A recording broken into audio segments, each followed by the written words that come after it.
లక్ష్యాన్ని సాధించడం కోసం కష్టాన్ని భరించడం. ఏదో ఒక లక్ష్యాన్ని పెట్టుకున్నారు, ఆ లక్ష్యాన్ని సాధించాలి అంటే మధ్యలో ఎన్నో ఒడిదుడుకులు వస్తాయి, ఎన్నో ప్రతిబంధకాలు వస్తాయి, ఎన్నో కష్టాలు వస్తాయి.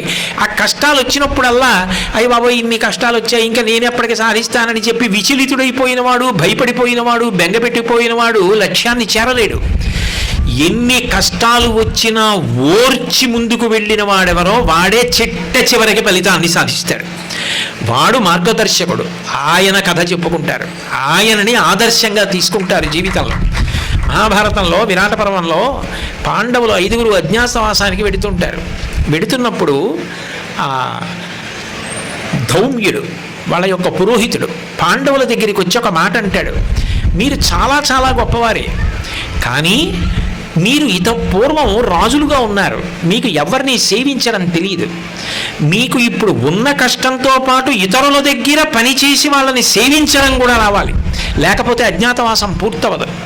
మీకు సేవించేటప్పుడు ఇన్నాళ్ళు మీరు రాజులు ఆజ్ఞలు ఇచ్చారు, కానీ ఇప్పుడు వేరొక రాజు మిమ్మల్ని ఆజ్ఞాపిస్తాడు, మీరు చెయ్యాలి, అవమానిస్తారు, భరించాలి.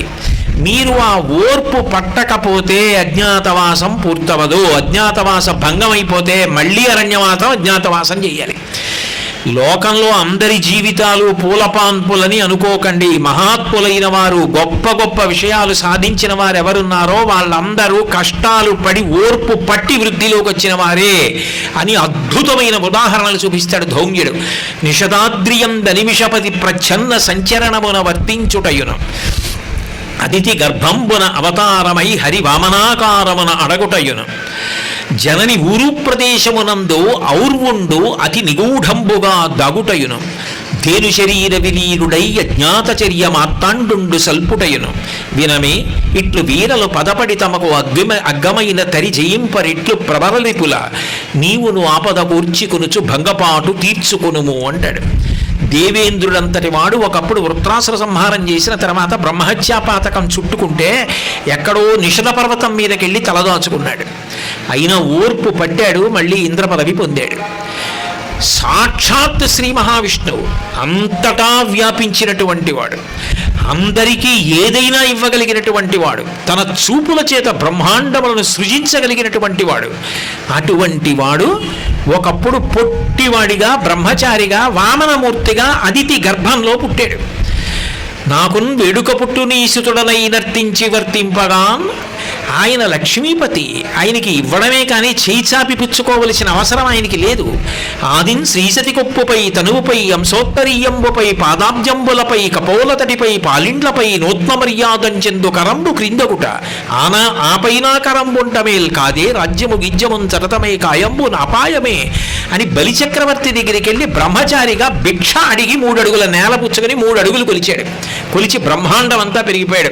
ఇంతంతైవటుడు ఇంతయై మరియుతాన్ ఇంతై అభోవీధిపై అంతైతో యతమండలగ్రమణ కల్లంతై ప్రభారాశిపై అంతై చంద్రుడకంతై ధ్రువునిపై అంతై అట్లా పెరిగిపోయి బ్రహ్మాండాంత సంబద్ధి బ్రహ్మాండమంతా కొలిచేసి దేవేంద్రుడికిచ్చి ఉపేంద్రుడని పేరు పొంది ఇచ్చిన మాట నిలబెట్టుకున్నాడు.